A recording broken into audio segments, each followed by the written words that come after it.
The maid whispered, "You'll regret choosing me." The Duke smiled. "I already regret waiting this long. Welcome back, my wonderful family and friends. If you're enjoying this story, don't forget to hit subscribe and drop a comment letting me know where you're tuning in from. And trust me, you won't want to miss tomorrow's story. So stay tuned."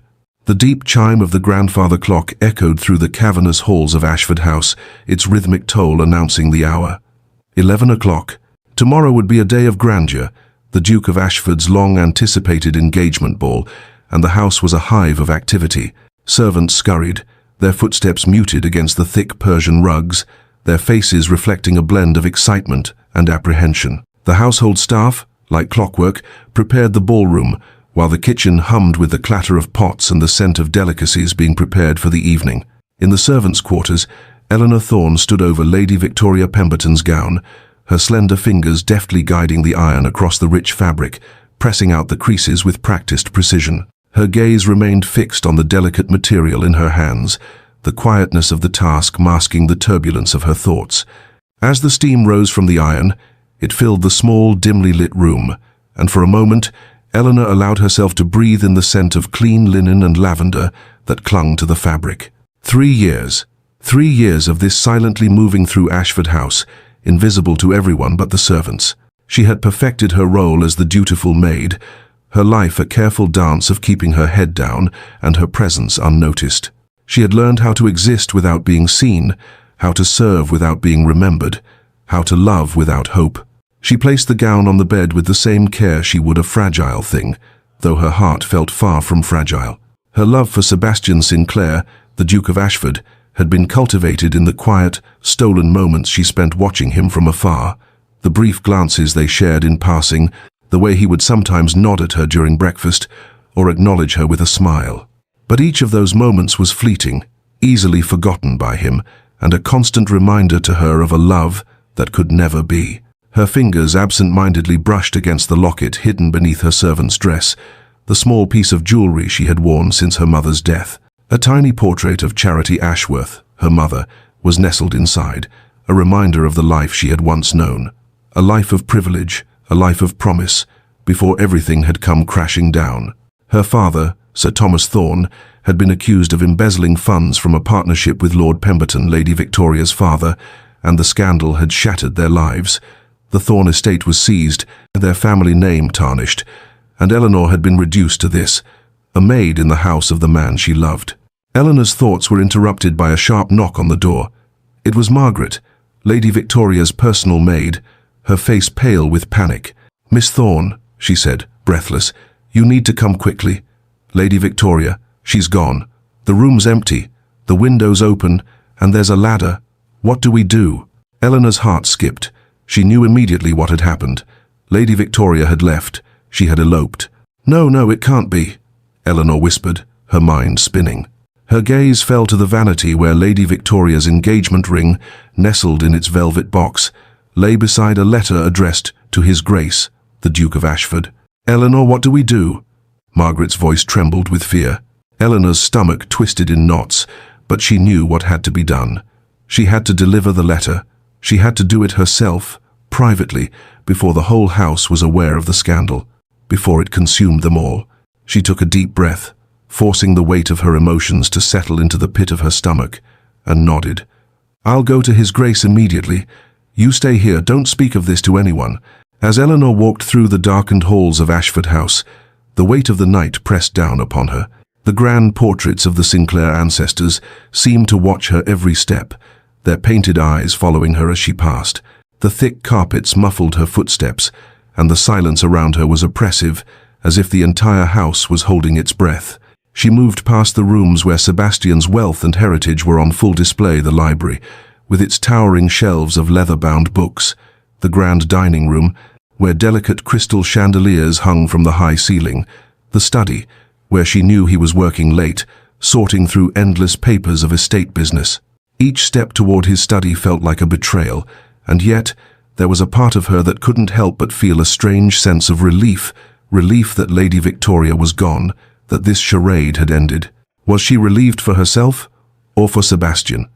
Eleanor couldn't decide. For 3 years, she had observed him from the periphery of his life. She had watched him in the library, where he would read by the firelight, his face a mask of concentration. She had seen him in the garden, walking alone, his thoughts as distant as the horizon. She had even exchanged a few words with him during breakfast, polite but formal. She had lived in his world without ever truly belonging to it. And yet, when she heard of Lady Victoria's departure, she couldn't ignore the faint glimmer of hope that flickered within her chest. As she reached his study, she saw the light beneath the door. She paused, her breath catching in her throat. She could hear him moving inside, the rustle of papers, the quiet murmur of his voice as he muttered to himself, lost in the work that had consumed him for so long. Eleanor raised her trembling hand to knock, but before she could, the door swung open. Sebastian stood before her, his shirt sleeves rolled up, his face tired but still handsome in the dim light of the study. He looked surprised to see her, but his surprise quickly turned to concern. "Miss Thorne, it's nearly midnight. Is something wrong?" His voice was steady, but there was a hint of weariness beneath it. Eleanor swallowed hard, her throat tight.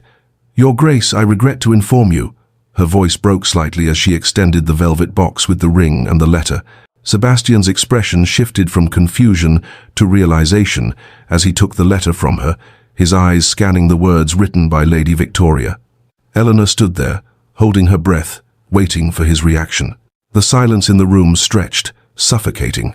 She waited for him to explode in anger, for him to slam his fist on the desk and curse the woman who had betrayed him. She waited for his devastation, but instead, Sebastian looked up at her with an expression she had never seen before. His eyes were intense, hungry, desperate, and his voice, when he spoke, was soft, almost relieved. "Thank God." Eleanor's heart stopped. "Your Grace?" He rose from his desk, circling around it, his gaze never leaving her. He moved toward her with deliberate steps, his presence filling the room, overwhelming her. "Thank God she's gone. Thank God I'm free of that charade," he said, his voice rough with emotion. Eleanor took a step back, her mind reeling. "I don't understand."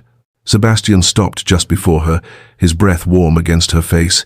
His voice dropped to a whisper, filled with raw honesty. "Don't you? After 3 years, Eleanor, don't you know? I've been trying to forget you since the moment you entered this house. I cannot do it anymore." Her world tilted. The letter and ring box slipped from her nerveless fingers, falling to the floor with a soft thud. She stared up at him, her chest tight, her mind in a haze. "No, you cannot mean," she whispered, her voice breaking. And in that moment, Eleanor realized that everything she had guarded for so long, the love she had buried deep inside her, the hopeless longing, the pain had been mirrored in him all along. The silence between them hung heavy, pregnant with everything that had been said and left unsaid. The silence that followed Sebastian's confession clung to the room like smoke from a fire, thick and suffocating. Eleanor stood motionless, her breath shallow and her mind whirling, trying to process the flood of emotions that had crashed into her. The Duke, the man she had served in silence for so long, had just admitted that he loved her. It felt like a dream, one she had buried deep in her heart, never daring to hope it might become reality. Her heart raced as she took a cautious step back, her hand instinctively reaching for the edge of the doorframe. Her throat was tight, her voice caught in the web of disbelief and confusion. I can't believe it," she whispered, her words trembling. "You can't mean it. I'm just a maid, Sebastian. I'm nothing. I am not worthy of your love." Sebastian's eyes softened, and for a moment it seemed as though the weight of the world had settled on his shoulders.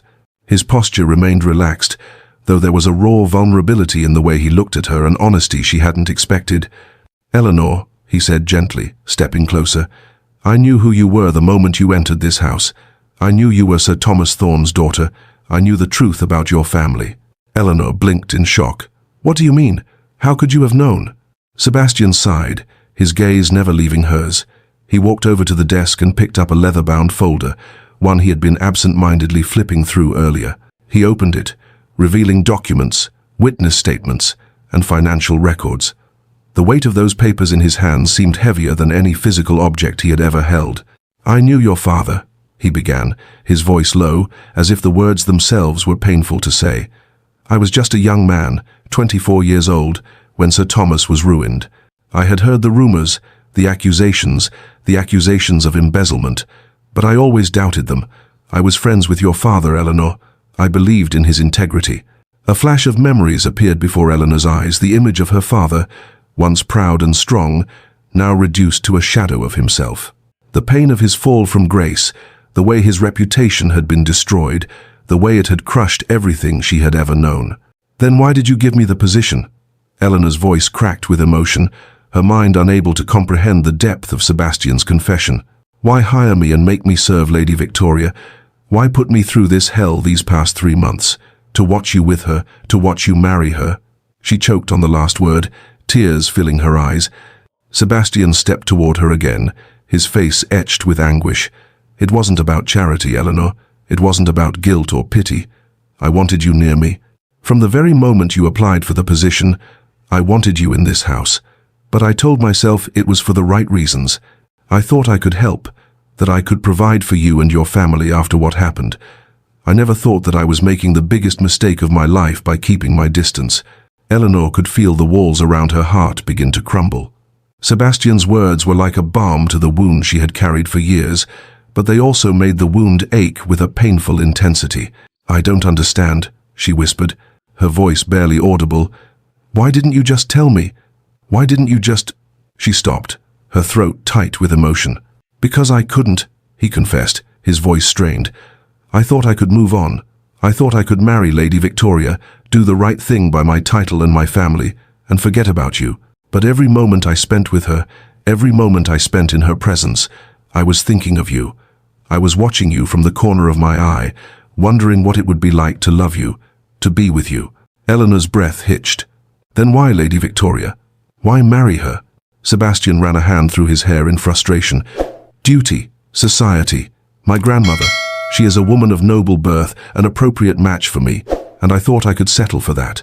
I thought I could do what was expected, but every time I looked at her, I saw nothing but a woman I couldn't love. I saw her as a duty, not as a person I wanted to spend my life with." Eleanor took a shaky breath, her thoughts swirling. "You're telling me this now, Sebastian? After everything? After I've been serving her and watching you with her, watching you prepare for your engagement, after all the pain and humiliation? You expect me to believe this?"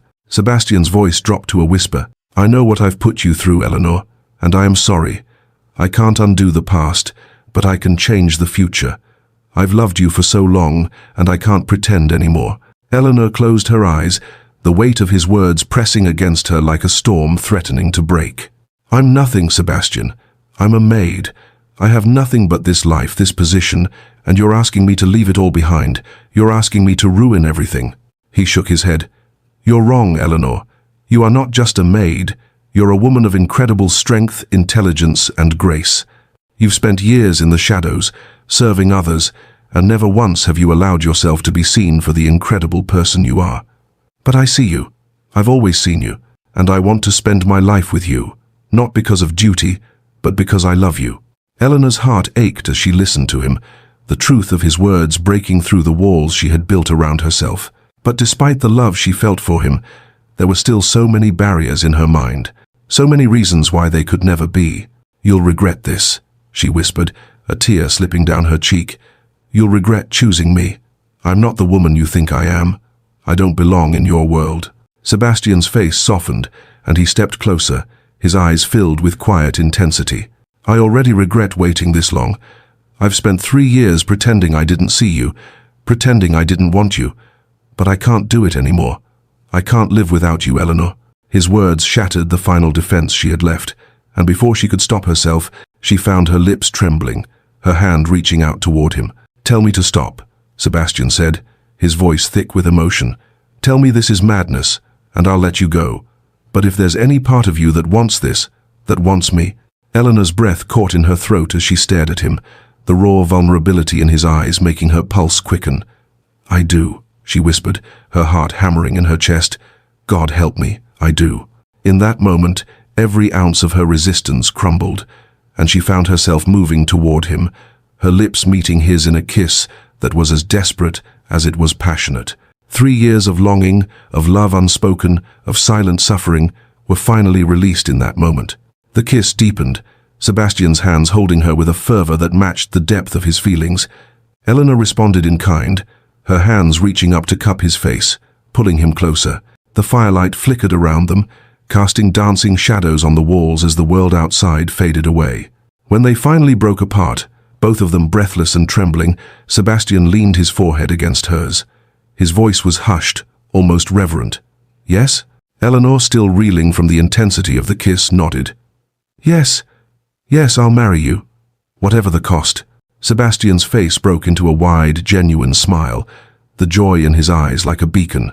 "Tomorrow was to be my engagement ball. It still will be, but to you, Eleanor. To the woman I choose, not the one society chose for me." Eleanor felt a mixture of fear and exhilaration coursing through her veins. "They'll destroy us both." Sebastian's smile softened, but there was a fierce protection in his eyes. "Let them try. I'm the Duke of Ashford. I bow to no one." The distant sound of the grandfather clock struck midnight, and as the chimes rang through the study, Sebastian whispered, "It's tomorrow now, the day everything changes." Eleanor stood there, her hand clasped tightly in his, feeling a mix of terror and hope. The world outside might never accept their love, but here, in this moment, with Sebastian by her side, she was ready to face whatever came next. Together, the first light of dawn crept through the narrow gap in the curtains, casting a faint golden glow over Eleanor's modest room. It was a stark contrast to the night before, the soft warmth of the morning, illuminating a space that had felt like a prison, yet the events of the past hours had shattered every semblance of normalcy. Eleanor lay awake in her small bed, her body stiff beneath the covers, eyes wide open, staring at the ceiling. She hadn't slept at all, her mind trapped in a never-ending loop of memories, each one flashing by like an uninvited guest. Sebastian's confession, his kiss, the love she had denied herself for so long, now suddenly real. His words echoed in her head, over and over. "I've been trying to forget you since the moment you entered this house.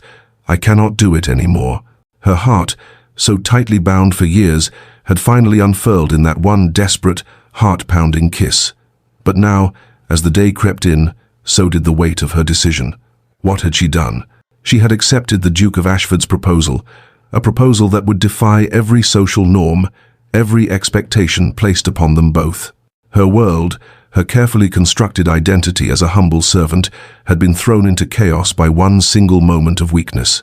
What scandal would she unleash? Her mind drifted to the consequences of her actions, the whispers, the judgment, the inevitable backlash.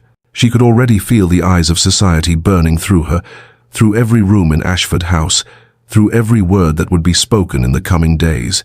Her father's memory, a man condemned by society for crimes he never committed, loomed large in her thoughts. Would he be proud of her, or would he turn in his grave, ashamed of his daughter's choice to marry a duke, to be tied to a man of such standing? Eleanor gripped the edge of the blanket, her nails pressing into the fabric, as if trying to ground herself in some form of reality. She owned nothing but her servants' dresses, no dowry, no family to support her, no standing in society. The notion of becoming the wife of the Duke of Ashford seemed both impossible and absurd. It was a dream, a fairy tale, and she was merely a spectator in it. But as much as her mind sought to deny it, the reality was undeniable. She had accepted his love, and now there was no going back. Suddenly, the quiet morning was broken by a knock at the door, followed by the familiar voice of Mrs. Davies, the housekeeper. "Miss Thorne," she called, her voice urgent but muffled through the door. "Lady Victoria's absence has been discovered. His Grace has been informed." Eleanor's heart lurched. The shock of the previous night was still fresh in her veins, but now the chaos of the household had begun. The servants would whisper. The gossip would spread like wildfire, and it would be impossible to keep the secret of what had transpired last night from reaching the ears of those who mattered most. "Come in," Eleanor said, her voice hoarse from the weight of her thoughts. The door opened, and Mrs. Davies stepped inside, her face drawn with worry. "Miss Thorne," she repeated, her hands wringing together. "The household is in chaos. Lady Victoria has disappeared." Mr. Thornton found the letter and informed His Grace. "There's talk of a scandal. The ball. It will be cancelled. What will happen to us now?" Eleanor rose from the bed, her movements stiff and slow. "What will happen?" she murmured to herself, half in disbelief. She glanced down at the engagement ring that had fallen to the floor beside her, still lying there from the night before, and felt the weight of it settle in her chest. "The Duke," Mrs. Davies pressed. He asked for you, Miss Thorne. His Grace has requested your presence in the morning room. Eleanor's stomach twisted. The thought of facing Sebastian again, so soon after the intensity of the previous night, filled her with dread. She had expected the world to crumble around her, but she hadn't anticipated this moment, the moment when she would have to confront the consequences of her choice. What had she truly agreed to? The morning room, Eleanor repeated, though the words tasted foreign in her mouth.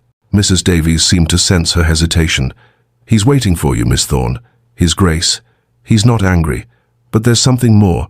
Something I'm not sure you'll want to hear. The mention of his name stirred something deep inside Eleanor.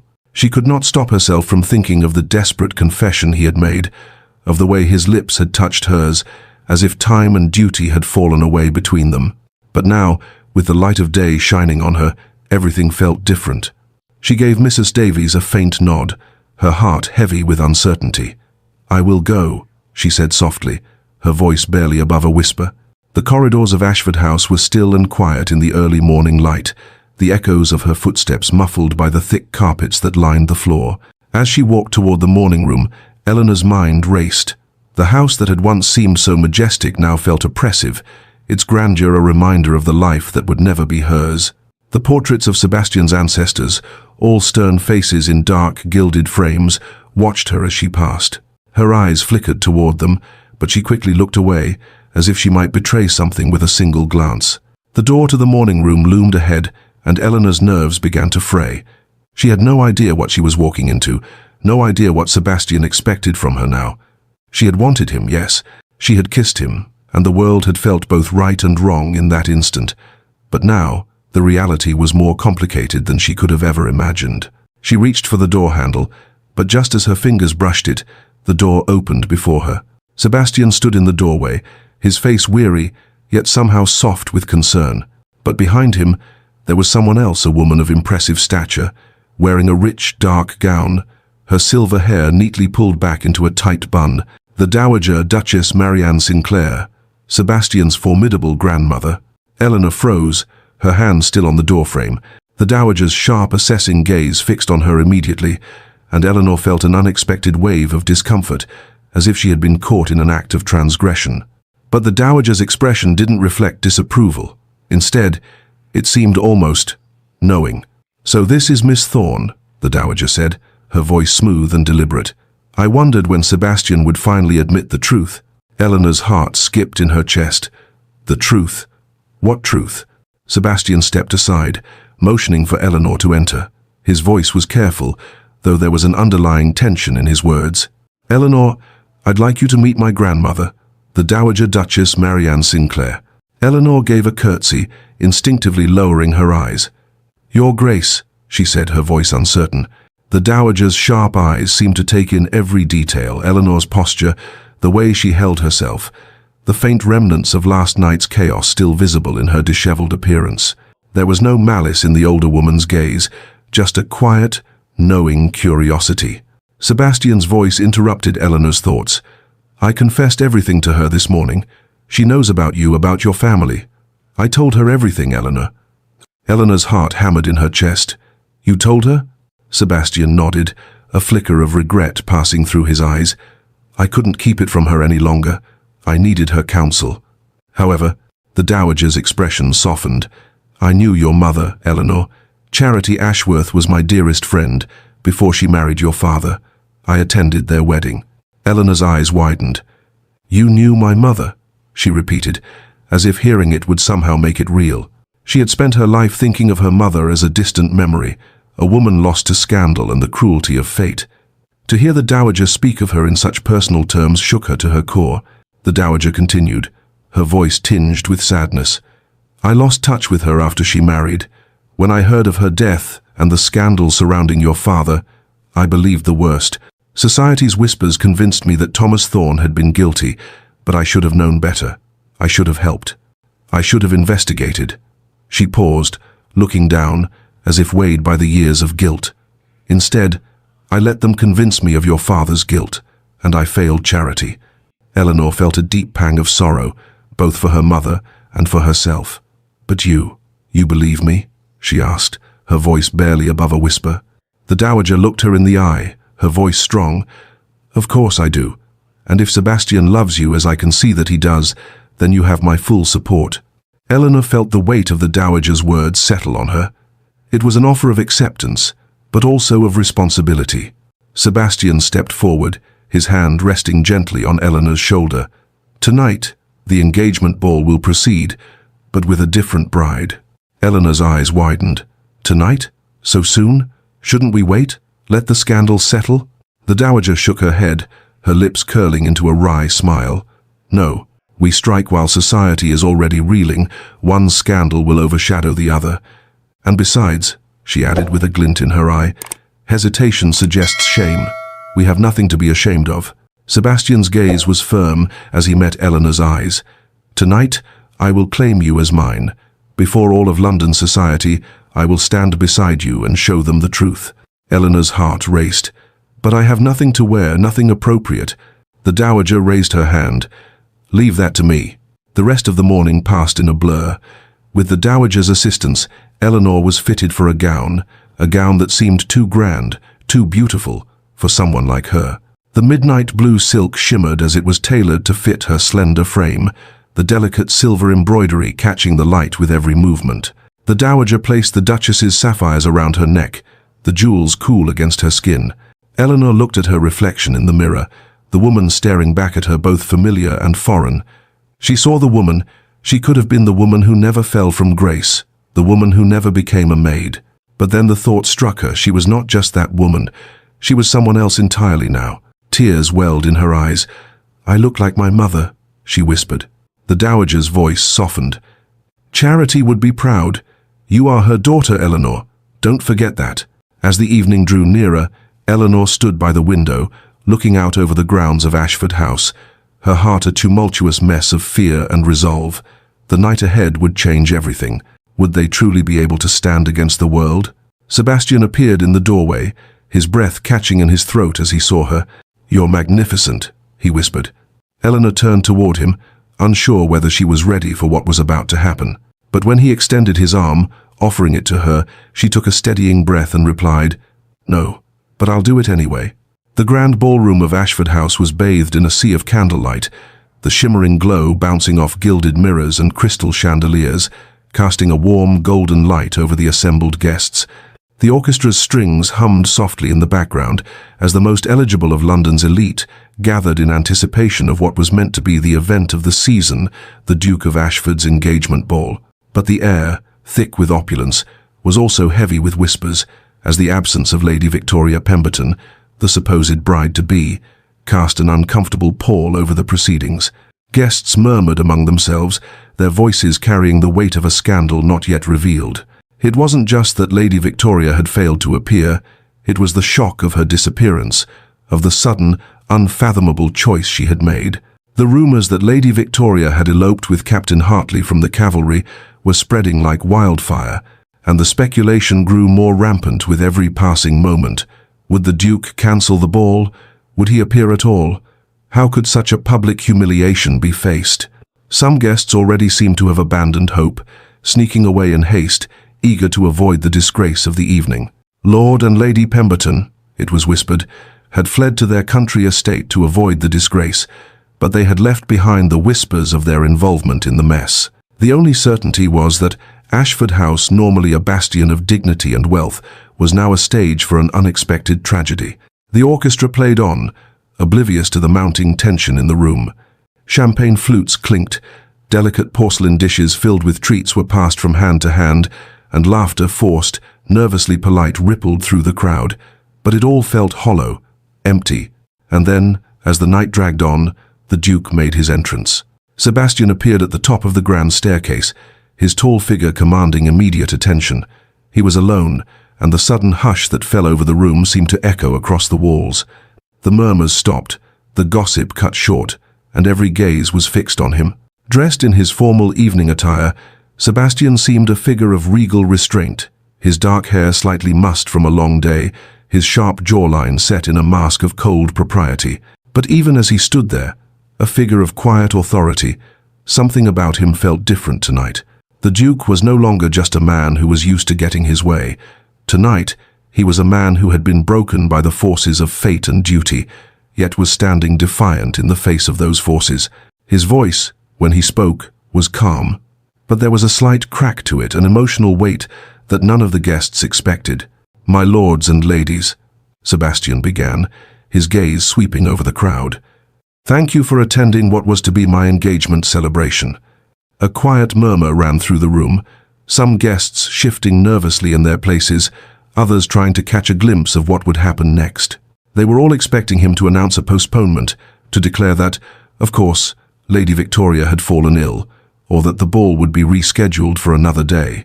A few even expected a public expression of anger, the kind of noble rage that one would expect after such a public humiliation. But Sebastian did neither. The silence deepened as Sebastian paused, allowing the weight of the moment to settle on his guests.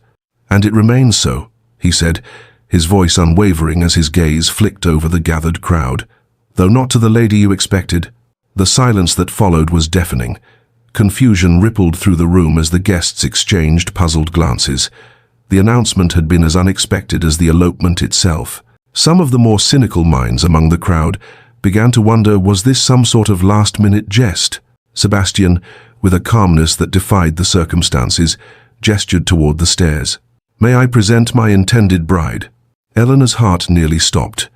She had been standing in the shadows, hidden from view, her breath shallow, her palms clammy.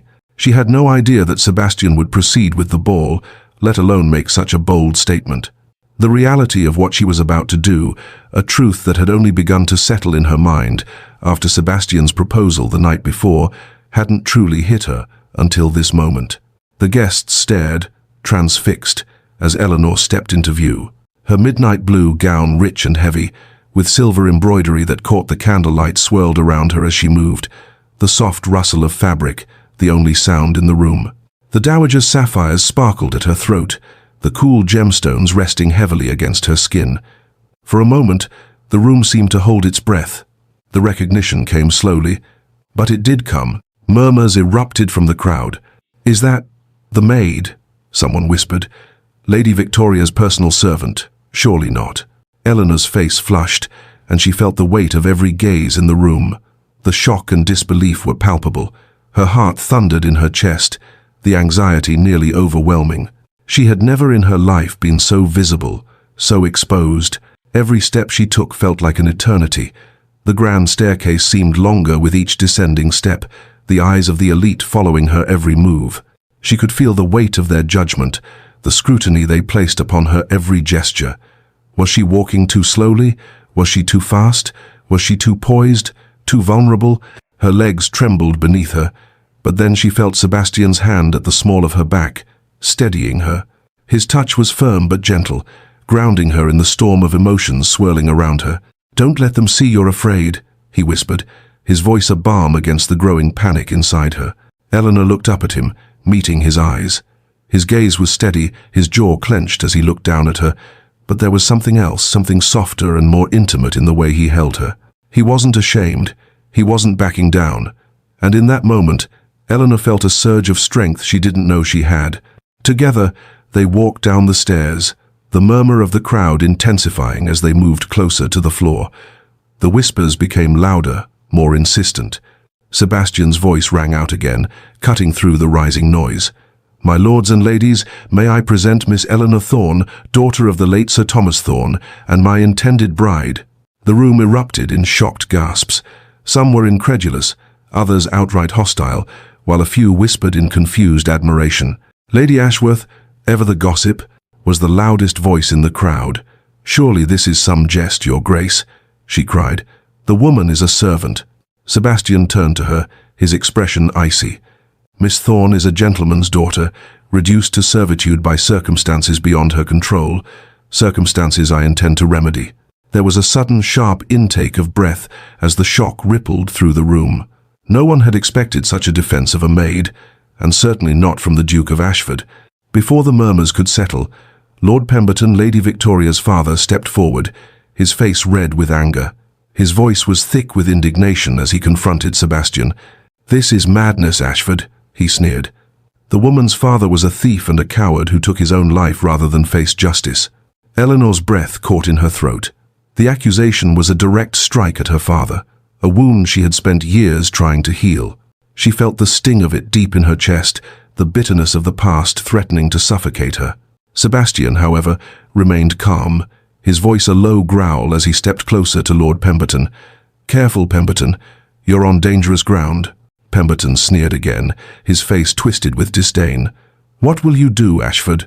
Ruin yourself over a servant girl? Society will never accept this match." Eleanor's hands trembled at her sides, but Sebastian's words were clear, his voice unwavering. "Then let them. I've chosen Eleanor. I stand by my choice, no matter what they think." The Dowager Duchess stepped forward, her voice commanding the attention of the room. "Eleanor Thorne is the daughter of my dearest friend, Charity Ashworth. I have known her family for decades." The revelation sent a ripple through the ballroom. The Dowager was not one to be trifled with, and her endorsement carried weight. "Any who question Miss Thorne's character or breeding will answer to me," she declared with sharp finality.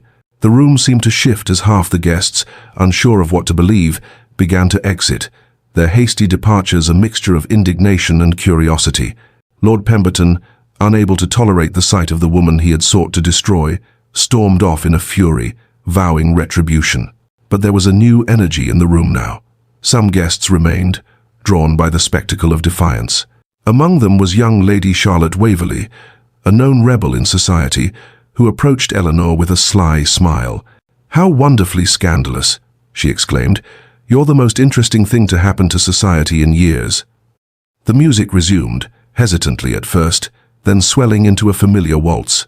Sebastian, without missing a beat, took Eleanor's hand and led her onto the dance floor, ignoring the remaining whispers. "You're doing beautifully," he whispered in her ear as they danced. "Don't let them see you're afraid." Eleanor's heart raced, the weight of the moment pressing down on her. "I'm terrified," she admitted. "Half of London just walked out." Sebastian's grip on her tightened, his gaze steady and determined. "Good. Those are the ones who don't matter. The ones who stayed are the ones with either courage or sense." The ball continued into the night, but the guests who remained were fewer than expected. The Duke's proclamation and the shocking nature of his choice had split the crowd, but a new tension filled the air, one of curiosity, perhaps even admiration. Sebastian, his arm around Eleanor, raised a glass for a toast.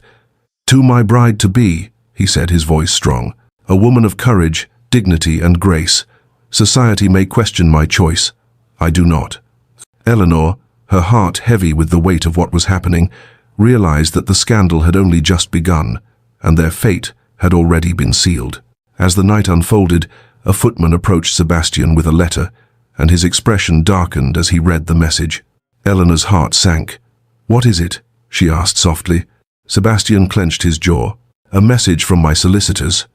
Lord Pemberton has filed a legal petition to block our marriage, claiming you're mentally incompetent and that I'm under undue influence. He's fighting back." Eleanor's breath caught. "It's beginning." Sebastian's response was cold and resolute. "Let it begin. We'll finish it." The morning after the engagement ball, Ashford House stood in a quiet that was almost unnatural. The echoes of laughter, the faint music, and the murmurs of scandal had all faded, replaced by a tension that hung thick in the air. Eleanor had not slept. She lay in her small servant's room, her body stiff from the weight of what had transpired. The events of the night before the public declaration, the kiss, the scandal played over and over in her mind, but the bright light of day only magnified her uncertainty. She had been thrust into a world she wasn't sure she belonged in, but there was no going back. No matter how much she wished to erase the night and its consequences, she couldn't. The Duke had chosen her. He had made his choice before all of London society, and now they would bear witness to the fallout of that decision. Her thoughts were interrupted by the sound of voices in the hallway. She sat up, the reality of the situation weighing down on her shoulders as she pulled the covers off her body and slowly dressed in her plain, simple attire. She felt a world apart from the glittering gowns and sparkling jewels she had worn the night before. There was no time to dwell on the enormity of the situation, though. Sebastian was already facing a storm, and Eleanor had a role to play in it. In the Duke's study, the morning light streamed through the tall windows, illuminating the faces of several men gathered around the long oak table. Mr. Blackwood, Sebastian's lead solicitor, sat at the head, his expression grave. Next to him were two investigators, Mr. James Crawford, a sharp-eyed man in his 40s, and another solicitor, Mr. Reynolds. All of them were absorbed in the weight of the legal battle that had already begun. Eleanor entered quietly, her heart pounding in her chest. Her presence was a silent acknowledgement of the tension that filled the room. She barely registered the polite nods of the men as her gaze locked on Sebastian. He was standing by the fireplace, staring into the flames, his jaw set in a hard line. "Miss Thorne." Mr. Blackwood greeted her with a nod. "Please, take a seat. We're just about to discuss Lord Pemberton's strategy." Eleanor moved to a chair near the desk, her eyes flicking between the men. Her pulse quickened as the subject of the conversation became clear. The battle had already begun, and it was only a matter of time before the public would know just how far Lord Pemberton was willing to go to discredit them both. Mr. Blackwood's voice was calm, but Eleanor could hear the undertones of frustration in it. Lord Pemberton's legal petition is straightforward, but insidious. His first attack will be on Miss Thorne's competence to marry. He's already insinuating that her reduced circumstances indicate mental deficiency. Eleanor felt the sting of his words deep in her chest. Reduced circumstances. She, who had spent her life in servitude, trying to bury her pride and her past, was now being painted as incapable, as less than. The weight of that accusation settled on her like a stone in her stomach. Sebastian's fury was palpable. He slammed his fist down on the desk, his voice low but full of barely controlled rage. He's trying to paint Eleanor as either an imbecile or a scheming seductress. Both are lies, lies to cover up his own crimes. So, Mr. Blackwood nodded grimly. Indeed. The second prong of his strategy is to question your judgment, your grace. He'll claim that you are suffering temporary insanity due to the humiliation of Lady Victoria's elopement. It's a weak argument, but we must be prepared to counter it. Sebastian's gaze never wavered. Let him try. The truth will come to light no matter how hard he fights it. Mr. Blackwood continued, his voice becoming more pragmatic. The third and most dangerous attack is the accusation of undue influence. Pemberton will claim that Miss Thorne manipulated you, that she seduced you for your title and fortune. It is the most damaging argument he can make. Sebastian's fists clenched, his eyes flashing with anger. That's absurd. Eleanor would never— "I know, Your Grace," Mr. Blackwood interrupted gently. "But we must be ready. We have to prove Eleanor's character, her intelligence, her integrity, in every way possible. We must go on the offensive." Eleanor, though sitting quietly, felt her heart thud painfully in her chest. She couldn't bear the thought of Sebastian being dragged into this mess any longer. She couldn't bear to see him painted as a fool, manipulated by her. She had already given him enough trouble, enough scandal. She had never wanted this, but now it seemed there was no way to stop the tide of it. Sebastian turned to her then, his expression fierce but tender. "Eleanor, I've already been investigating your father's case. I've been gathering evidence of Pemberton's embezzlement for 6 months now." Eleanor's breath caught in her throat. "What?" Sebastian stepped forward, placing a hand on the back of the chair beside her. "Your father was innocent, Eleanor. I've compiled everything. The financial records, the forged documents, the witness testimonies. It's all here." Eleanor's eyes widened in shock. "You've been investigating my father's case?" The weight of his words pressed down on her, and her mind reeled. "But why didn't you tell me sooner?" Because I wanted to be sure," Sebastian replied quietly. "I wanted to have the evidence before I confronted him, before I told you." Mr. Crawford, who had been quietly reviewing some papers, spoke up. "We've made progress, Your Grace, but the evidence is still circumstantial. We need more before we can go to trial. We need to prove that Lord Pemberton not only ruined Miss Thorne's family, but that he did so with deliberate malice." Eleanor stood up abruptly, the rush of emotion sweeping over her like a wave. "What can we do? How do we prove it?" Sebastian's face softened. "We'll find the proof. I won't stop until your father's name is cleared." Just as Sebastian was about to speak again, Eleanor's gaze landed on a folder lying open on the desk, papers spilling out in disarray. One of the pages caught her eye, a name she recognized. It was her father's name. "Wait," she said, her voice trembling as she leaned over the papers. "My father kept journals, detailed records of every business transaction he made." Sebastian turned to her, eyes wide with hope. "Where are they?" Eleanor swallowed hard. "They're lost. When he died, everything was seized. The entire estate was sold. I don't know where the journals went. Mr. Crawford, ever the investigator, tapped his pen against his lip thoughtfully. We could trace the sale of your father's estate, Miss Thorne. If we can find those journals. We'll find them, Sebastian declared. I'll hire the best people. We won't stop until we get them. The urgency in his voice pushed Eleanor forward. They had to do this. They had to clear her father's name, and they had to do it together. She couldn't fail him now. The search began almost immediately. Eleanor and Sebastian's determination led them to a London antiquarian bookshop known for buying estate libraries. The shop, Aldrich & Sons, was tucked away in Bloomsbury, a quaint establishment filled with the scent of dust and leather.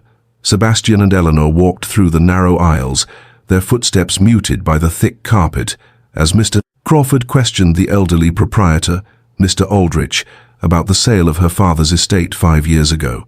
Mr. Aldrich was an elderly man with a sharp memory. When he heard the name Thorne, his face tightened in recognition. Tragic business, that, he murmured. The gentleman seemed quite learned from his library. Eleanor's heart raced as she listened. Do you remember what happened to his journals? She asked, her voice tight with hope. Journals? Mr. Aldrich rubbed his chin thoughtfully. I recall some of the books. Your father's library was quite extensive, but I do remember something unusual. He paused, then pointed toward a shelf in the far corner. Some of the books were put in a separate pile, not for public sale. I seem to recall a set of leather-bound volumes tucked inside a copy of Plutarch's Lives. They seemed out of place. Eleanor's pulse quickened. Could those be the ones? Mr. Aldrich nodded. I've kept them aside. They're still here, if you wish to have a look. The discovery of the journals sent shockwaves through both Eleanor and Sebastian. There they were, 3 leather-bound journals, their edges worn from age but still legible. As Eleanor flipped through the pages, her father's handwriting filled her with a mixture of grief and relief. He had known. He had documented everything. These are the records, she whispered. Everything is here. The dates, the amounts, the transactions. He knew. Her grief surged, but it was tempered by the knowledge that her father had not died a thief. He had been framed, destroyed by a man who had feared the truth. And then, among the journals, Eleanor found something else, a letter from Lady Victoria, never sent. The words she read burned through her like fire. Father said your presence would remind the Duke daily of the consequences of associating with disgraced families. But I saw how he looked at you, Eleanor. I think Father's plan backfired. Eleanor's stomach turned. Lady Victoria knew. She knew everything. Sebastian's fury was barely contained as he read the letter over Eleanor's shoulder. His voice was low, dangerous. Pemberton didn't just ruin your father. He tormented you too, and I'll make him pay for it. Eleanor's hand trembled in his, her eyes filled with tears. Not just for me, for my father, for justice. They shared a moment of fierce resolve. This wasn't just about them anymore. It was about exposing the truth, reclaiming the Thorne family's honor, and ensuring that Lord Pemberton paid for his crimes. Later, as Mr. Blackwood reviewed the journals, he gave his final assessment. This is it. This is everything we need. We can take this before the Crown's bench. Sebastian turned to Eleanor, his eyes filled with determination. We announce the trial publicly. Let all of London see who the real criminal is. Eleanor's heart pounded. This will be even more scandalous. A duke accusing a lord, defending his servant bride. Sebastian kissed her forehead, his voice fierce. You're not my servant. You're my future wife. And I'll burn down all of London society to prove your father's innocence if I must. The journals were spread across the desk, evidence of both destruction and vindication. It was time to take back everything they had lost. The air inside the Crown Court at Old Bailey was thick with anticipation, every inch of the grand courtroom buzzing with the energy of London's elite, who had gathered for the most dramatic spectacle of the season. The gallery, packed with lords and ladies, was a sea of finely dressed figures, their gloved hands clutching opera glasses and fans, their faces a mix of curiosity and barely concealed excitement. For them, this trial was not a matter of justice, it was entertainment, an event that would provide gossip for years to come. The press had arrived in full force, with journalists from every major paper poised to capture every detail. Sketch artists worked furiously at their easels, their pencils flying across paper, capturing the drama of the courtroom. Eleanor could feel the eyes of the room on her as she sat in the witness section, dressed in the modest but well-made dress provided by the dowager. She wore the late Duchess's pearl necklace as her only ornament, and though she had tried to appear composed, the unease in her chest was undeniable. The world outside had turned its gaze toward her, but she had never felt so exposed in her life. Sebastian was seated in the front row, his presence both a source of support and a reminder of everything that was at stake. His gaze occasionally met hers, a silent reassurance that he was standing with her through this nightmare, his strength a pillar on which she leaned. But even his stoic presence could not fully quell the storm of emotions churning within her. The past few weeks had been a blur, moving from one confrontation to the next, from the engagement ball to the gathering of evidence against Lord Pemberton, and now this moment. The trial of the man who had destroyed her father's life, the man whose lies had set everything in motion, was now before the crown, and everything was hanging in the balance. Lord Pemberton sat at the defendant's table, his face flushed with anger, his posture stiff and defensive. His solicitor whispered urgently to him, the tension in the air thickening with each passing second. The bloodshot eyes of the man who had once wielded so much power were now filled with rage and fear, as if he knew the walls were closing in. Sir Edmund Hartley, the Crown's prosecutor, stood at the front of the courtroom, his voice calm and measured as he began to present the evidence. He was a man of sharp intellect, used to handling cases with the gravity of this one. As he spoke, his words rang out clearly, drawing the attention of the entire room. "We begin with the records," he said, holding up one of the journals that had been uncovered in the investigation. The courtroom fell into a hushed silence as the pages were turned for all to see. "This," Sir Edmund continued, "is the personal ledger of Thomas Thorne, a man whose life was destroyed by the actions of the defendant, Lord Pemberton. Over a period of 5 years, Lord Pemberton embezzled more than £50,000 from the Thorne-Pemberton shipping partnership, systematically stealing from his business partner. The defendant sought to cover his tracks by planting evidence that made it appear as if Mr. Thorne had been the thief. A ripple of shock passed through the gallery as the details unfolded. Eleanor sat still, her hands clenched tightly in her lap. She had spent years believing her father had been guilty of the crime he had been accused of. The journals, the evidence that Sebastian had gathered, had given her the truth she had longed for. But hearing it now, so publicly, was like an open wound.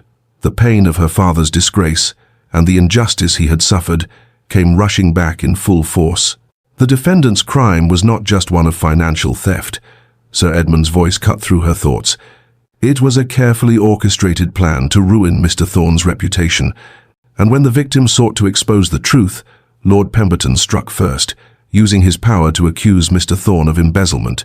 He ruined the Thorne family's name and destroyed everything they had. The prosecution's case was damning, the evidence irrefutable, but the defense would not go down easily. Lord Pemberton's solicitor rose to his feet, his expression one of practiced calm, though Eleanor could see the frustration bubbling beneath the surface. He was a man who had defended the most powerful of clients, and he would not be easily undone by what had been presented so far. "Ladies and gentlemen of the jury," he began, his voice smooth but carrying an edge of hostility. "We are told that these journals, these conveniently discovered journals, are the key to this case. But let us consider the timing. The very documents needed to save the Duke from scandal were found just as His Grace requires them. How convenient." Eleanor's breath hitched as the solicitor turned toward her, his eyes narrowing. "Isn't it possible, Miss Thorne, that these journals were fabricated to suit the needs of the Duke? Perhaps they were conveniently created to legitimize an improbable rise from maid to duchess." Eleanor's heart clenched, but she did not flinch. She had seen this before. This was the tactic of powerful men who refused to let go of their control. "And what of your father, Miss Thorne?" the solicitor continued, his voice cold and dismissive. "Isn't it true that Thomas Thorne was an unreliable businessman, that his suicide was evidence of his guilt? He could not live with the shame of his actions." Eleanor's hands trembled, but she kept her composure, unwilling to let them paint her father in the same light as Lord Pemberton. Her voice, when it came, was low but firm. "My father was an honorable man," she said, the words carrying the weight of years of pain and silence. "He taught me that our word is our bond, that integrity is the only true wealth. When he was accused, he was devastated not by the loss of money, but by the loss of his good name. My father did not steal. Lord Pemberton did." The defense attorney sneered but did not respond.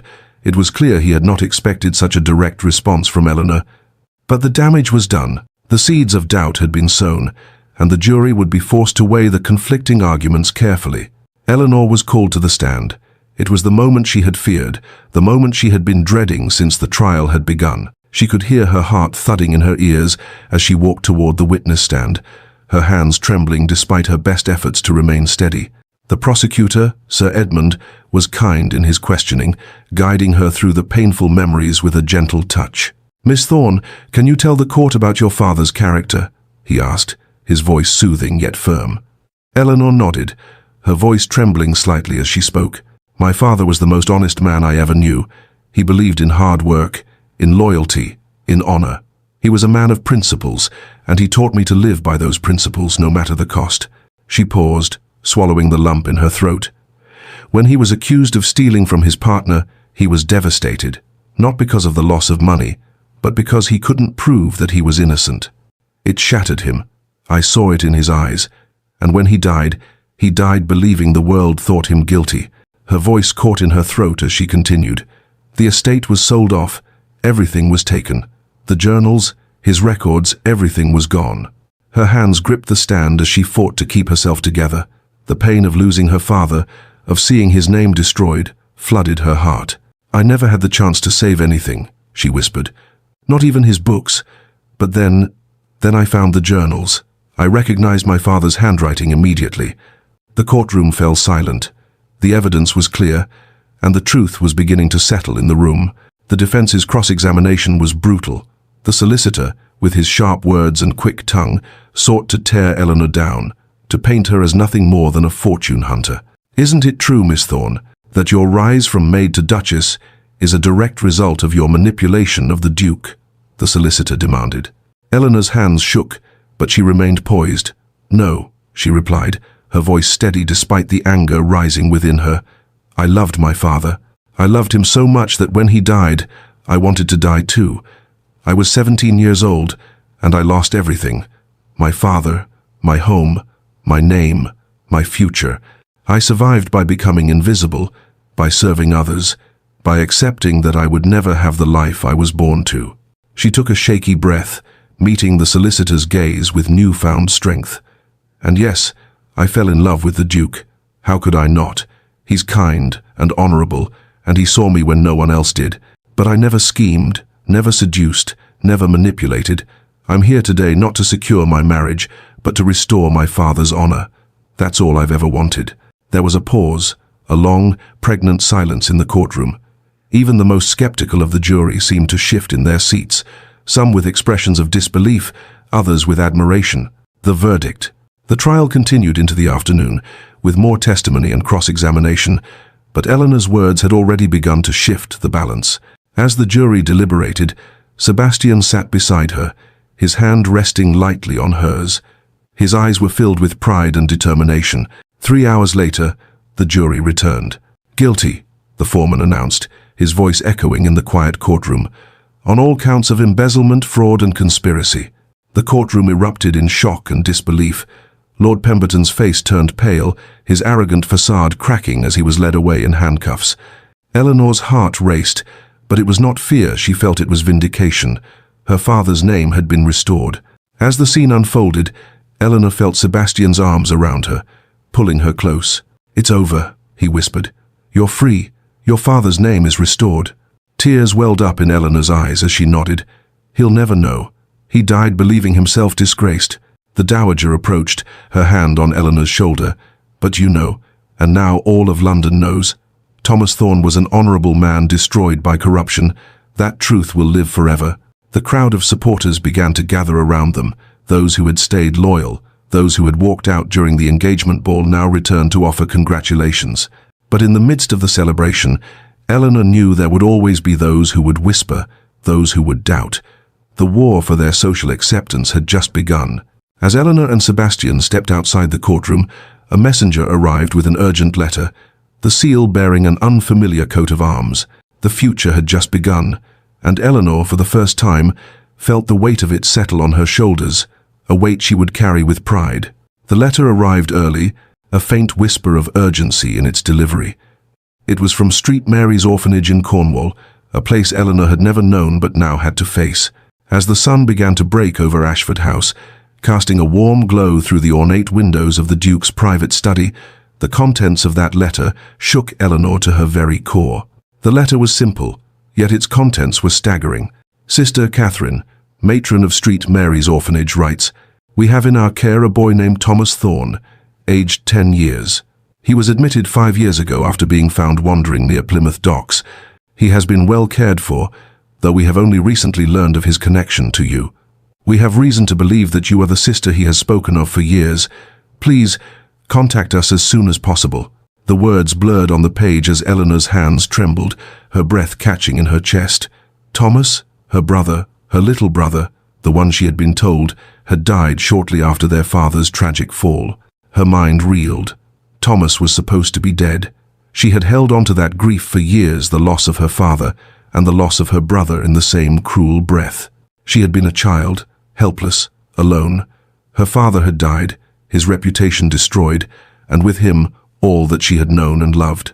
But this letter shattered everything. Thomas had survived. He had lived all these years, waiting for her. Eleanor's fingers shook as she clutched the letter to her chest, her heart pounding with a mixture of disbelief and hope. Sebastian, who had been standing near the fireplace, his gaze fixed on the morning sun streaming through the window, turned to face her at the sound of her sharp intake of breath. His eyes softened as he saw the letter in her hands. He crossed the room in quick strides, taking the letter gently from her grasp. "Thomas?" he asked quietly, his voice filled with a quiet wonder. Eleanor nodded, her throat tight. "My brother. He's alive. They say he's been at an orphanage in Cornwall, waiting for me." Sebastian's expression changed, an immediate shift from curiosity to determination. "Then we must go to him. Immediately." The journey to Cornwall was an anxious blur of anticipation and dread. Sebastian had immediately arranged for a private coach, and the Dowager Duchess insisted on accompanying them, her presence both comforting and formidable. She sat across from Eleanor in the carriage, her sharp eyes filled with an expression Eleanor could not decipher. As the carriage rolled through the countryside, Eleanor stared out the window, her thoughts consumed by the little boy she had lost, her brother, the last piece of her family. The night before had been filled with declarations of love, of promises made, but this was different. This was something that belonged to no one but her, something she had not expected to find, something she had not dared hope for. Memories of Thomas flooded her mind, the sound of his small voice calling her name when they had been children, the way he had clung to her when their world fell apart. "Don't leave me, Ellie," he had said. Those words haunted her. She had never meant to leave him, never meant to abandon him, but the cruel fate of their family had separated them. Sebastian, ever perceptive to her moods, reached over and took her hand, squeezing it gently. "We'll find him, Eleanor," he said, his voice soft yet firm. "We'll bring him home." Eleanor gave a weak smile, nodding, though the fear of what she might find gnawed at her insides. What would Thomas be like now? Had he suffered all these years? She couldn't even begin to imagine the life he had led, the pain he must have endured. She clung to the hope that he had survived, that he had waited for her, just as she had always waited for him. The journey took longer than expected, and as they neared the orphanage, Eleanor could feel the tension building within her. The building was a stark stone structure overlooking the sea, cold and imposing. Its windows were small, and the children pressed their faces against them as the carriage approached, their eager eyes curious about the visitors. Eleanor's heart pounded in her chest as she stepped down from the carriage, her legs unsteady. The Dowager followed closely behind, her presence a silent anchor in the sea of uncertainty Eleanor felt. Sister Catherine, the matron of the orphanage, greeted them at the door, her face kind but lined with concern. "Miss Thorne," she said gently, "we've kept him safe all these years. He's been waiting for you. He remembers you." Eleanor's throat closed as she nodded, unable to speak. She followed Sister Catherine through the dim, narrow halls, her feet heavy with anticipation. At the end of the hall, in a small, sparse dormitory, a boy sat on a narrow bed, a battered book in his hands. His hair was dark, unruly, and his small frame seemed even thinner than she remembered. Eleanor's breath caught in her throat. "Thomas?" she whispered, her voice breaking. The boy looked up, his eyes wide with disbelief. The recognition was instantaneous. His face, so familiar yet older now, looked up at her with a mix of hope and fear. "Ellie," he asked in a trembling voice, "is it really you?" Tears blurred Eleanor's vision as she rushed toward him. The moment their arms wrapped around each other, everything else faded away. The years of separation, the grief, the sorrow, all of it seemed to vanish in that single moment. "I knew you'd come," Thomas whispered, his small hands clutching her as if afraid she might disappear. "I knew you didn't forget me. I told them you'd come." Eleanor's chest tightened. She hadn't known what to expect, but hearing his voice, seeing him again, was more than she could bear. She had failed him. She had believed he was dead, but he had been waiting for her all along. As they sat together on the narrow bed, Thomas's voice trembled as he recounted the years of separation. "After Father died, they took me away," he said quietly, his eyes darkening with the memory. "They told me you were dead, Ellie. They said I was alone. They put me in a workhouse in London. But then, a kind gentleman came." Eleanor's breath caught in her throat. "A kind gentleman?" "Yes, he promised he would take me to you, that you would be waiting for me." Thomas's eyes clouded with confusion. "But instead, they brought me here. They told me you had died too. I didn't know what to think." Eleanor's heart ached as she listened to him. The cruel twists of fate that had kept them apart seemed endless. "The payments stopped 3 years ago," Thomas continued, his voice soft. "After that, I didn't know what would happen to me. But Sister Catherine kept me here. She taught me how to read and write, so I wouldn't be like the others who couldn't." The relief in Eleanor's heart was bittersweet. "You survived, Thomas. You're here. You're alive." She reached out to touch his cheek, her fingers trembling. Sebastian, who had been quietly listening, turned to Sister Catherine with a questioning look. "Who placed him here? Who paid for his care all these years?" Sister Catherine hesitated, as if unsure whether to reveal what she knew. "The payments came from a solicitor in London," she said. "Marsh and Associates." The client remained anonymous, but the instructions were clear: keep him safe and hidden. Eleanor felt a wave of nausea rise in her chest. Who would do this? Sebastian's brow furrowed. The timing. It stopped exactly when Eleanor entered service at Ashford House. Eleanor's heart skipped a beat as the implications hit her. "Pemberton," she whispered. "Lord Pemberton knew he was alive. He used him as leverage." Sebastian's voice was hard, a dangerous edge to his tone. If Eleanor ever threatened to expose the truth about her father, Pemberton could use Thomas against her. When Eleanor became a servant, he no longer had any use for the boy. Eleanor's fists clenched, her face pale with fury. He took everything, and he would have let Thomas rot in that orphanage forever. The truth of Thomas's survival, and the twisted cruelty behind his placement, was a revelation that could not be ignored. But it was not just a matter of personal grief, it was a matter of justice. "Sebastian," Eleanor said, her voice steady with determination, "we need to restore my father's name. We need to take him down." Sebastian nodded, his jaw clenched. "And we will. Everything will be restored. The estate, the properties, the title. You are legally restored as the daughter of a baronet, Eleanor. Thomas will inherit his father's title when he comes of age." Eleanor could hardly believe the words. After all the years of pain, the lies, the lost family, she was finally being given the chance to reclaim everything that had been stolen from her. As the realization settled in, Sebastian turned to Thomas. "You don't have to stay in the orphanage anymore. You can come live with us. You'll receive the education you deserve. Be prepared to take on your role as the baronet." The dowager, who had been listening with quiet pride, added, "Your family now, Thomas. Eleanor is to be my grandson's wife, which makes you my great-nephew by marriage." Thomas hesitated, looking between Eleanor and Sebastian, his young face filled with uncertainty. "Will I be a burden?" he asked quietly. "Another scandal for you to bear?" Eleanor pulled him into a fierce embrace. "You're my brother, my only family. You could never be a burden." Sebastian knelt down to Thomas's level, his voice soft but firm. "Your sister saved me, Thomas. She gave me the courage to choose love over duty. Let me return the favor by giving you both the family you deserve." Thomas's eyes filled with tears. "I used to imagine this," he whispered, his voice breaking. "Being found, being wanted again. I stopped letting myself dream it because it hurt too much." As they made their way back to London, Thomas sat between Eleanor and the dowager, his eyes wide with wonder as he marveled at the luxury of their private coach. He asked 100 questions, each one more innocent than the last. "What happened after Papa died, Ellie? Why didn't you come for me?"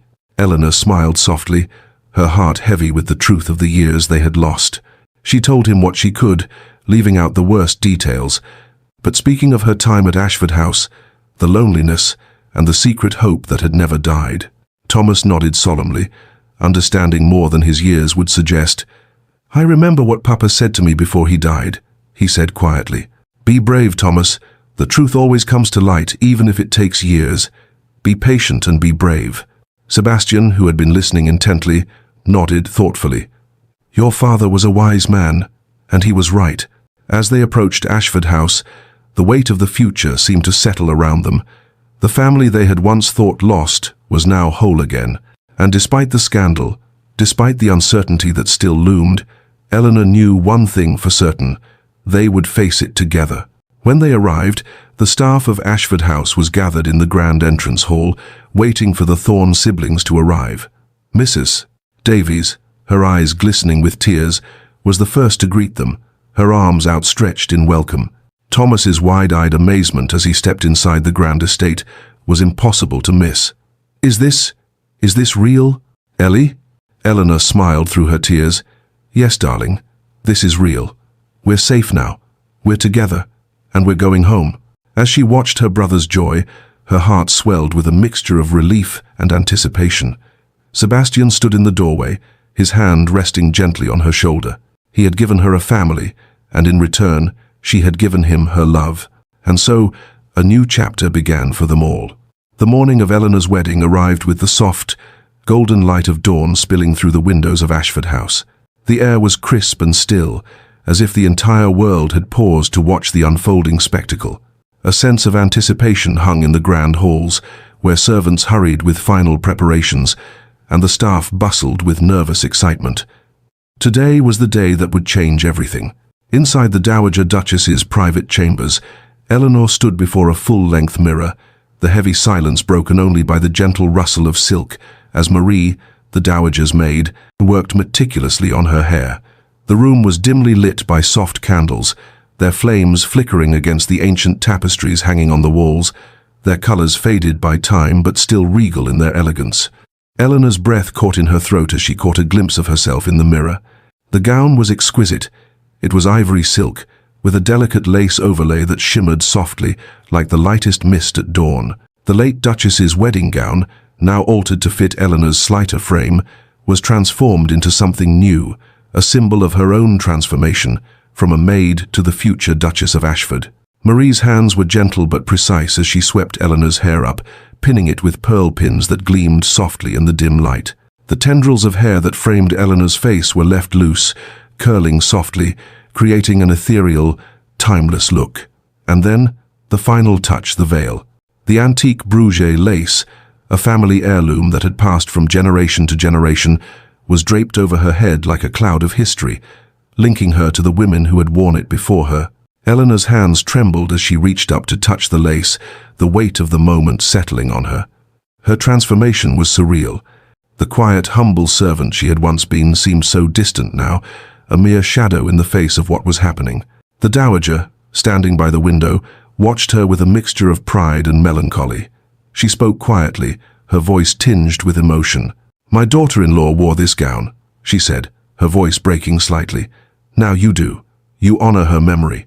Eleanor's heart tightened, her gaze falling to the floor as she absorbed the weight of the words. She had never imagined such a moment, and yet here she was, standing on the precipice of everything she had once thought impossible. Her father's memory, her mother's absence, the pain of her fall from grace, all of it seemed to blur in this moment of intense change. "I never thought I would be here," Eleanor whispered, her voice soft with awe. "You're here, Eleanor," the Dowager replied, her tone firm, yet filled with affection. "And you're exactly where you're meant to be." Eleanor stood alone for a moment, staring at her reflection in the mirror. She barely recognized the woman before her, the gown, the jewels, the air of nobility that surrounded her. It all felt so foreign, so strange, and yet so right. From Sir Thomas Thorne's daughter to destitute orphan, from servant to bride. She had come so far, but the road had not been easy. It had been marked by loss, by scandal, and by the enduring weight of her family's disgrace. But it had also been marked by love, love that had been given freely, love that had been fought for, and love that had restored everything she had once thought lost. Eleanor's hand drifted to the locket she wore beneath her gown, a small, delicate piece of jewelry that held the portrait of her mother. Her mother, Charity Ashworth, who had once been a lady of high society before the world turned its back on her. Her father's death, his wrongful disgrace, had shattered her world. But now, as she stood in this room, on the threshold of her new life, Eleanor knew her father would have been proud. He would have loved Sebastian, the man who had shown her that love could heal even the deepest wounds. But as she stood there, staring at her reflection, there was a pang of regret, of sadness. She wished her father could see her now. She wished he could know the truth that his daughter had been restored, that the name Thorn had been cleared, and that love had won. The soft sound of the door opening brought her out of her reverie. A small voice broke through her thoughts. "Ellie, you look like a princess." Eleanor turned, her heart swelling at the sight of her young brother Thomas, standing in the doorway. He was dressed in his new page's outfit, a small but growing figure of dignity and pride. His face was serious for a moment, before breaking into a grin. Eleanor laughed, her heart lightening at the sight of him. "Not quite, darling." "A duchess," she replied, her voice soft with affection. Thomas's face grew more serious as he stepped forward, his eyes searching hers. "Are you happy? Really happy?" Eleanor's breath caught in her throat. She hadn't been asked this question before, not by Sebastian, not by anyone. She had buried her fears, buried her uncertainties in the whirlwind of the past few weeks. But now, with Thomas looking at her so intently, she had no choice but to face the truth. "Terrified," she whispered, "but yes, gloriously happy." Thomas smiled softly, his youthful understanding of the world perhaps more profound than he realized. "Then I'm happy for you, Ellie. I knew it would be all right." The chapel was an intimate, private space, far removed from the grand celebrations that society would expect for such an occasion.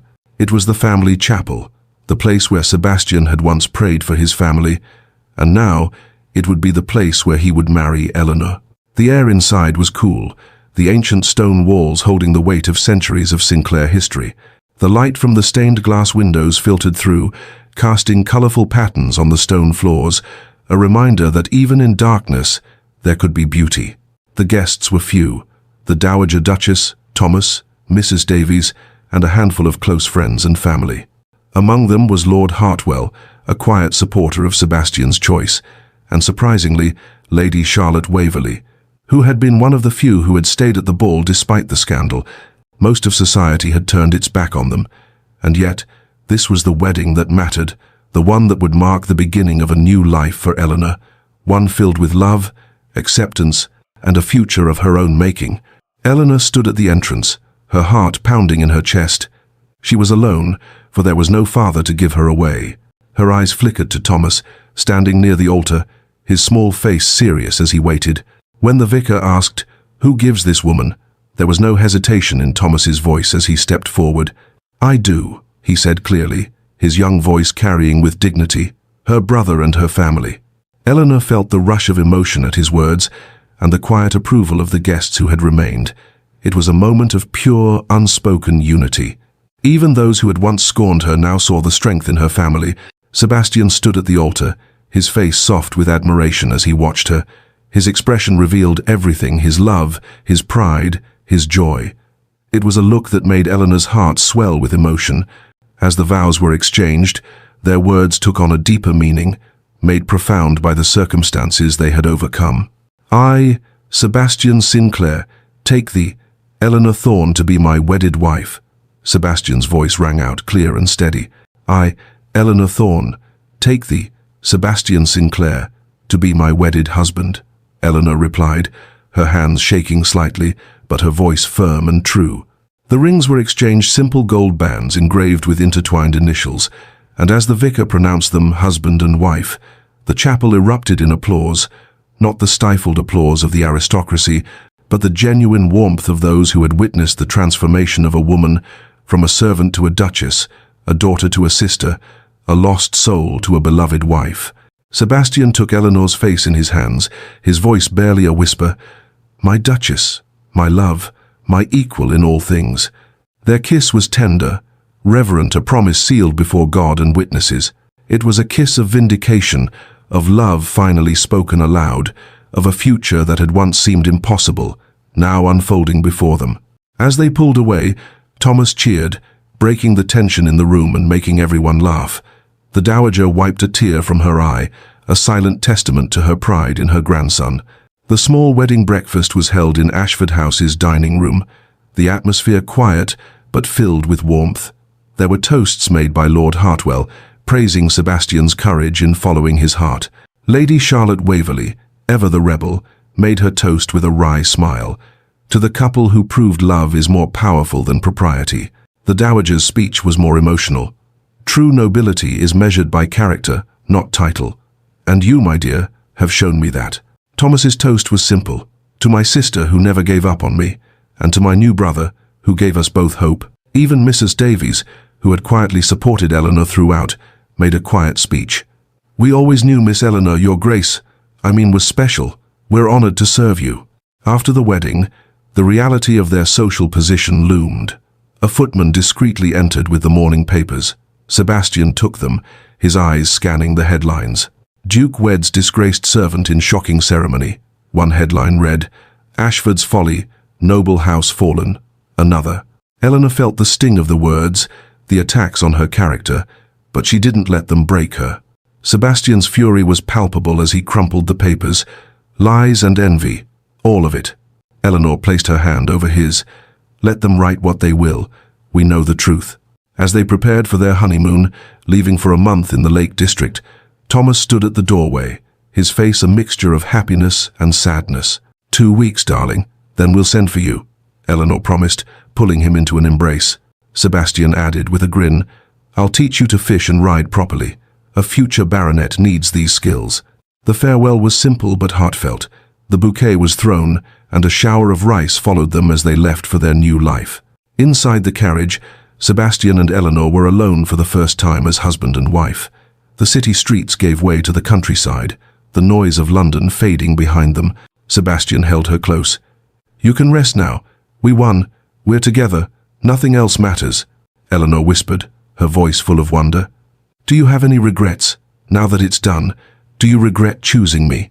Sebastian's response was fierce. My only regret is every day I wasted not claiming you as mine. Every moment before this was a waste. Their kiss deepened, the passion that had been restrained by propriety now finally unleashed. And as the carriage disappeared into the countryside, Eleanor knew that the rest of their lives had just begun. Ashford Chapel, with its ancient stone walls and stained glass windows, stood as a timeless witness to the love story that had unfolded within its sacred space. The sun had dipped low in the autumn sky, casting a soft golden hue through the windows, turning the chapel's interior into a sea of warm colors.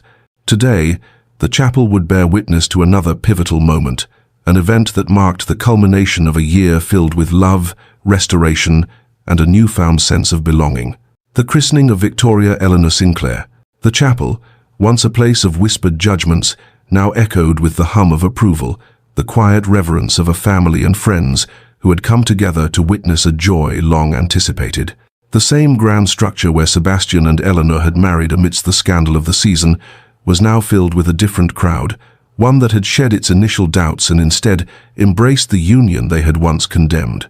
Society had returned to Ashford House, but not in the same way. The scandal that had once marred Sebastian and Eleanor's love was now a fading memory, replaced by new gossip, new stories to tell. Eleanor's transformation from a maid to a duchess had once been the fodder of cruel whispers. Now, it was celebrated, admired. In the pews, familiar faces filled the rows. Lord and Lady Hartwell, steadfast supporters of Sebastian and Eleanor, sat proudly beside Lady Charlotte Waverley, who had, in her usual defiant manner, returned to show her support.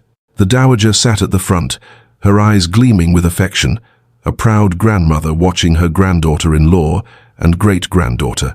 There were others too, those who had once walked out in protest, now returning to join the celebration. They had come not because of titles or status, but because of the family that had been built here, in this chapel. The transformation from scandal to romance had been complete.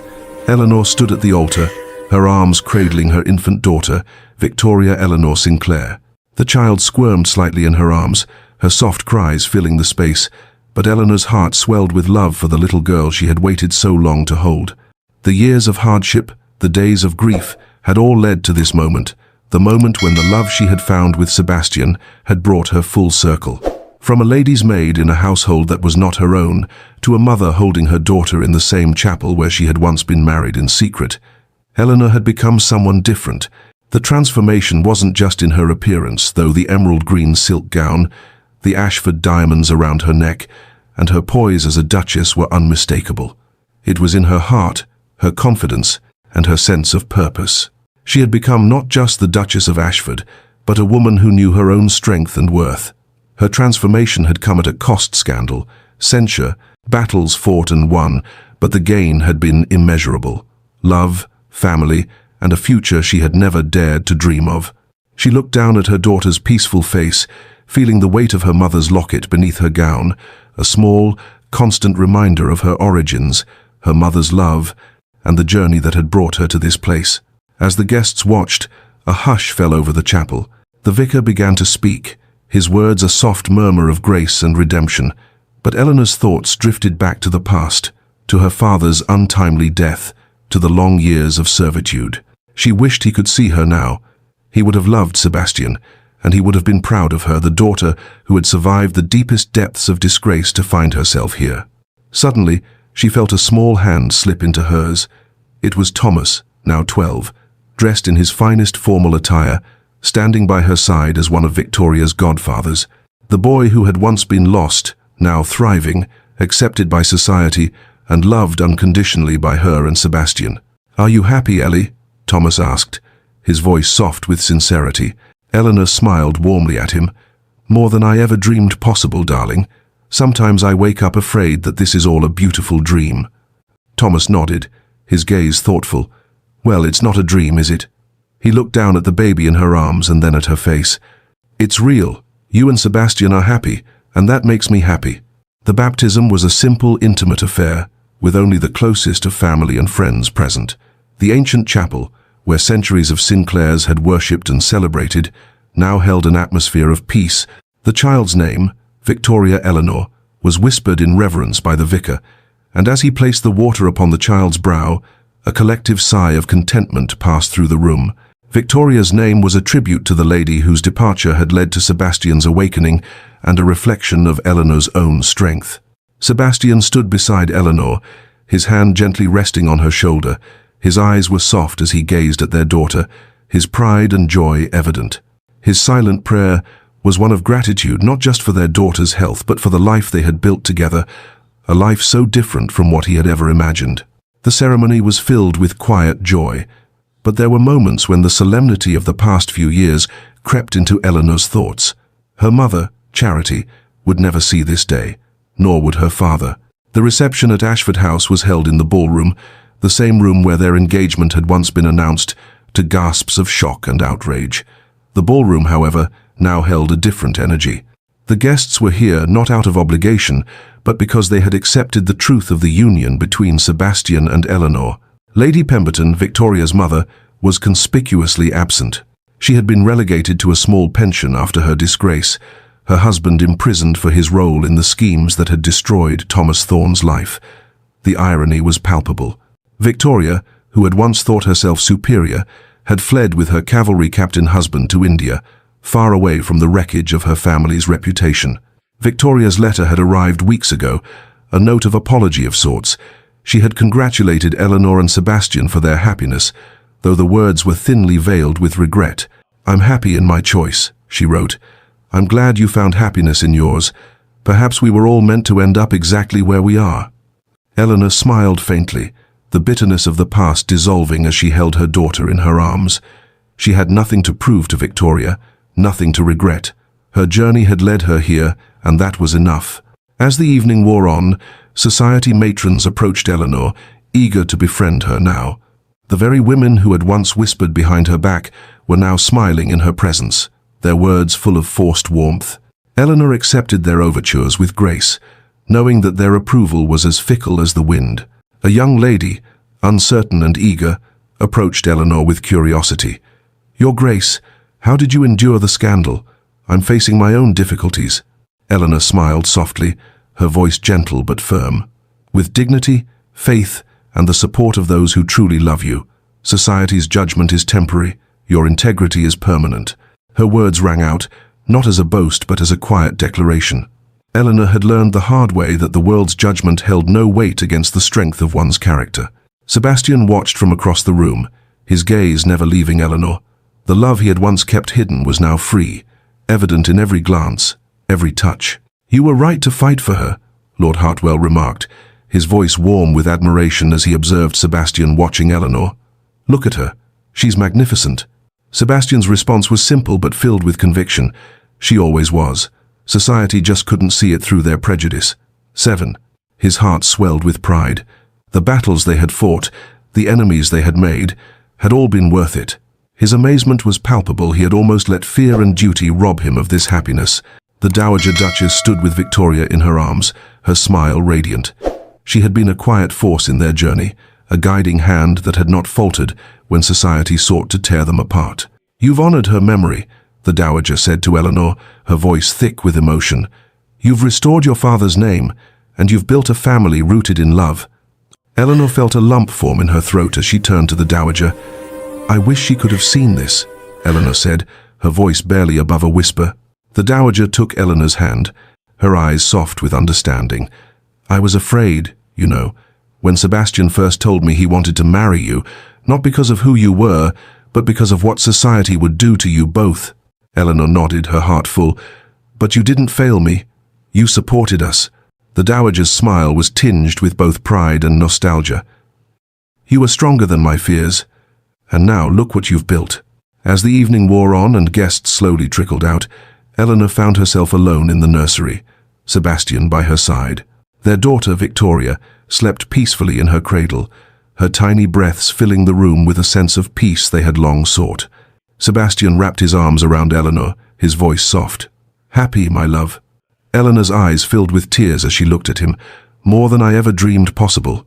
Sometimes I wake up afraid this is all a beautiful dream. Eleanor. Sebastian pressed a kiss to her forehead, his words reassuring. It's real. You're the Duchess of Ashford, mother of my child, love of my life. This is our reality. Eleanor's heart swelled with love, and she allowed herself to lean into him, the weight of the past lifting with each breath she took. As they looked out over the London skyline, with the city now a silent witness to their love, Eleanor felt the finality of their journey. The world that had once rejected them now accepted them. Together, she whispered, feeling the strength of Sebastian's arm around her. Thank you so much for watching this journey unfold. If you enjoyed the story of Eleanor and Sebastian, don't forget to give this video a thumbs up and subscribe for more captivating tales. Share your thoughts in the comments below. What part of their journey resonated with you the most? And if you're craving more stories filled with love, drama, and unexpected twists, hit that notification bell so you never miss an episode. Until next time, keep believing in love's power to overcome any obstacle. See you soon.